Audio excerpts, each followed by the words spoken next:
সাবধান, আপনার চারপাশে এমন কিছু মানুষ ঘুরছে যারা চায় না আপনি ধনী হন।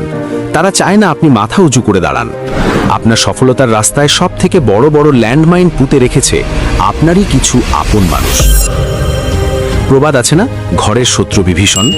আজ আমরা সেই মুখোশটাই খুলে দেব। বিশ্বাস করুন, এই ভিডিওটি দেখার পর আপনার পায়ের নিচের মাটি সরে যাবে।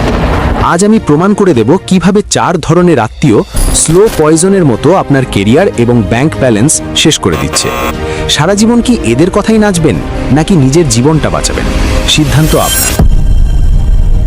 কথাগুলো একটু তিতা মনে হচ্ছে বেশি বলে ফেললাম। না ভাই, আমাদের সমাজে এমন কিছু আত্মীয় আছে যাদের দেখলে মনে হয় এরা আত্মীয়তার সাইনবোর্ড লাগিয়ে ঘুরছে, কিন্তু ভেতরে ভেতরে এরা আপনার ক্ষতি করার প্ল্যান করছে। চলুন এই আত্মীয়রূপী শত্রুদের নিয়ে পোস্টমর্টেম শুরু করি। প্রথম ধরন, মিষ্টিভাষী গুপ্তচর বা ডাবল এজেন্ট। এরা হলো আত্মীয়দের মধ্যে জেমস বন্ড। এদের কাজ হলো আপনার হাঁড়ির খবর নেওয়া। এরা দেখতে খুব নিরীহ। আপনার বাসায় আসবে, সোফায় বসে আয়েশ করে চা খাবে, আর খুব দরদ দিয়ে জিজ্ঞেস করবে, বাবা তোমার স্যালারি এখন কত হলো, সেভিংস কেমন করছো? আপনি ভাববেন, আহারে, আঙ্কেল বা আন্টি আমাকে কত ভালোবাসেন। কিন্তু সাবধান, এই প্রশ্নগুলোর উত্তর দেওয়ার মানে হলো নিজের পায়ে কুড়াল মারা। আপনি সরল মনে বলে দিলেন, আঙ্কেল এবার তো প্রমোশন পেলাম, স্যালারি বেড়ে ডাবল হয়েছে। বাস, কাজ শেষ। এই তথ্য এখন সিএনএন বা আল জাজিরার মতো পুরো আত্মীয় মহলে ছড়িয়ে পড়বে। আর শুধু ছড়াবেই না, এর সাথে এক্সট্রা মশলা যুক্ত হবে। তারা অন্য আত্মীয়দের গিয়ে বলবে, দেখো ভাই, ও তো এখন অনেক টাকার মালিক, কিন্তু আমাদের তো পাত্তাই দেয় না, অহংকার বেড়ে গেছে। এদের কাজ হলো আপনার ইনফরমেশন নিয়ে আপনার বিরুদ্ধেই পলিটিক্স করা। এরা আপনার সামনে আপনার প্রশংসা করবে আর আপনার শত্রুর সাথে গিয়ে হাত মেলাবে। এরা হলো সেই চামচা যারা তেল মারতে ওস্তাদ, কিন্তু সুযোগ পেলেই বাঁশ দিতে কার্পণ্য করে না। দর্শক বন্ধুরা, আপনাদের জীবনে কি এমন কোনো চামচা আত্মীয় আছে যে সামনে এক কথা বলে আর পেছনে আরেক কথা? কমেন্ট বক্সে এখনই জানান, আমরাও একটু চিনে রাখি এই কাল সাপদের। দ্বিতীয় ধরন, ইমোশনাল প্যারাসাইট বা কান্নাকাটি পার্টি। এরা হলো আত্মীয় কুলের অস্কার জয়ী অভিনেতা। এদের জীবনের সমস্যার কোনো শেষ নেই। এরা আপনার কাছে আসবে, প্রথমে একটু এদিক সেদিকের গল্প করবে, তারপর হঠাৎ করে মুখটা এমন করুণ করবে যেন এইমাত্র টাইটানিক ডুবে গেছে। বলবে, বাবা আর বলিস না, তোর খালুর ব্যবসায় লস, ঘরে চাল নেই, ছোট মেয়েটার স্কুলের বেতন দিতে পারছি না। তুই যদি কিছু মনে না করিস, আমাকে কি 50,000 টাকা ধার দিবি? আমি আগামী মাসের 1 তারিখেই দিয়ে দেব। আপনি ভাবলেন, আত্মীয় বলে কথা, বিপদে তো সাহায্য করতেই হয়। আপনি ধার দিলেন, কিন্তু সমস্যা হলো সেই আগামী মাস আর ক্যালেন্ডারে আসে না। আপনি যখন টাকা ফেরত চাইবেন, তখন আপনি হয়ে যাবেন ভিলেন। তারা বলবে, তুই এত নীচ, টাকার জন্য আত্মীয়তা নষ্ট করছিস? তোর এত টাকা আর সামান্য কয়েকটা টাকার জন্য আমাকে অপমান করলি। অর্থাৎ টাকাও গেল, সম্পর্কও গেল। এই আত্মীয়রা আপনাকে ধনী হতে দেবে না, কারণ এরা আপনার কষ্টার্জিত টাকা ইমোশনাল ব্ল্যাকমেইল করে নিয়ে যাবে এবং কখনোই ফেরত দেবে না। এরা মনে করে আপনার টাকা মানে তাদের পৈতৃক সম্পত্তি। এদের থেকে সাবধান। পকেটে টাকা থাকলে সাইলেন্ট মুডে থাকুন।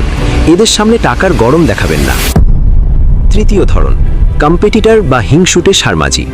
এরা আপনার উন্নতি দেখে জ্বলে পুড়ে কয়লা হয়ে যায়। এদের চেনার উপায় খুব সহজ। আপনি যখন কোনো ভালো খবর দেবেন, এদের মুখের এক্সপ্রেশন দেখবেন, মনে হবে যেন তারা করলা ভাজি চিবিয়ে খাচ্ছে।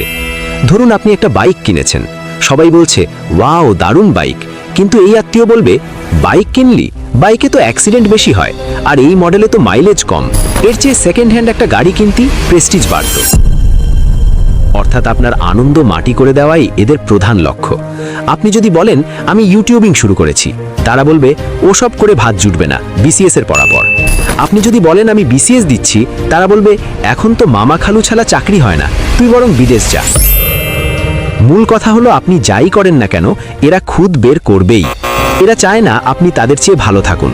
এরা সব সময় আপনাকে ডিমোটিভেট করবে, যাতে আপনি কনফিডেন্স হারিয়ে ফেলেন এবং জীবনে সফল হতে না পারেন। এদের কথা কানে নেওয়া মানে নিজের পায়ে কুড়াল মারা। এদের সামনে নিজের স্বপ্নের কথা ভুলেও শেয়ার করবেন না। এরা আপনার স্বপ্নের বেলুনে পিন ফুটিয়ে দেবে। চতুর্থ এবং সবথেকে ভয়ঙ্কর ধরন, ফ্রি অ্যাডভাইজার বা জ্ঞান পাপী।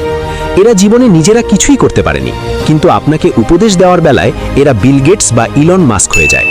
এদের কাছে সব সমস্যার সমাধান আছে, কিন্তু নিজেদের সমস্যার কোনো সমাধান নেই। ধরুন আপনি সিদ্ধান্ত নিলেন আপনি শেয়ার বাজারে ইনভেস্ট করবেন। এই আত্মীয় দৌড়ে এসে বলবে, খবরদার, শেয়ার বাজার মানেই ফতুর, আমার এক বন্ধুর শ্যালকের ভাই সব হারিয়ে এখন রাস্তায় ঘুরে বেড়াচ্ছে। অথচ খোঁজ নিয়ে দেখবেন এই লোক জীবনে শেয়ার বাজারে সব বোঝে না।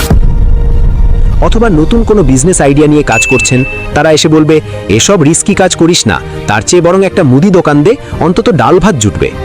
এদের মেন্টালিটি হলো গরিবের মেন্টালিটি। এরা সেফ জোনে থাকতে পছন্দ করে এবং আপনাকেও সেই গণ্ডির মধ্যে আটকে রাখতে চায়। এরা আপনার ক্ষতি চায় না সরাসরি, কিন্তু তাদের ভুল এবং নেগেটিভ উপদেশ আপনার জীবন ধ্বংস করে দিতে পারে। এরা আপনাকে রিস্ক নিতে দেবে না, আর রিস্ক না নিলে আপনি ধনী হবেন কি করে? মনে রাখবেন, গরিব আত্মীয়র কাছ থেকে টাকা জমানোর টিপস নেওয়া আর কসাইয়ের কাছে হার্ট সার্জারি করানো একই কথা। তাহলে উপায় কি? এখন প্রশ্ন হলো, এই 4 ধরনের আত্মীয় থেকে বাঁচবেন কিভাবে? এদের তো আর ফেলে দেওয়া যায় না, আবার সাথে রাখাও বিপদ। 1. সিক্রেট মেনটেন করুন। আপনার ইনকাম কত, আপনি কোথায় ইনভেস্ট করছেন, আপনার পরবর্তী প্ল্যান কি, এসব ভুলেও আত্মীয়দের শেয়ার করবেন না।